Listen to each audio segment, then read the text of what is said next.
মিয়ানমারের রাখাইন রাজ্যে সশস্ত্র গোষ্ঠীগুলোর অভ্যন্তরীণ সংঘাতের জেরে আবারও উত্তপ্ত হয়ে উঠেছে বাংলাদেশের টেকনাফ সীমান্ত। সকালে মিয়ানমারের অভ্যন্তরে ব্যাপক গোলাগুলি ও বিস্ফোরণের শব্দ পাওয়া গেছে। বৃহস্পতিবার সন্ধ্যায় নাফ নদীতে মাছ ধরার সময় মিয়ানমার থেকে ছোড়া গুলিতে এক বাংলাদেশি জেলে আহত হন। বিজিবিকে সর্বোচ্চ সতর্ক অবস্থায় রাখা হয়েছে। স্থানীয় বাসিন্দাদের নিরাপদ আশ্রয়ে থাকার পরামর্শ দিয়েছে প্রশাসন। ইউসুফ হাসান নাইমের ডেস্ক রিপোর্ট। শুক্রবার সকালে হোয়াইকংয়ের উত্তরপাড়া সীমান্ত এলাকায় গোলাগুলির শব্দ শোনা যায়।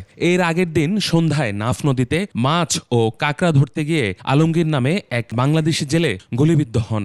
গুলিটি মিয়ানমারের দিক থেকে এসেছে বলে ধারণা করা হচ্ছে।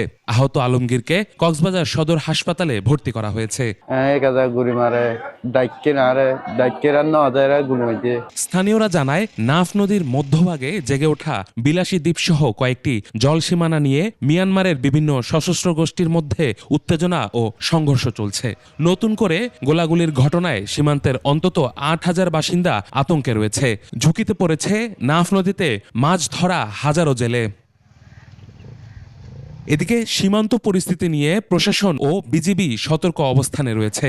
সীমান্ত এলাকায় বসবাসকারীদের নিরাপদে থাকতে বলা হয়েছে। বিজিবি জানিয়েছে সীমান্তে নজরদারি বাড়ানো হয়েছে এবং পরিস্থিতি পর্যবেক্ষণ করা হচ্ছে। ইউসুফ হাসান নাইম, ২১ টেলিভিশন।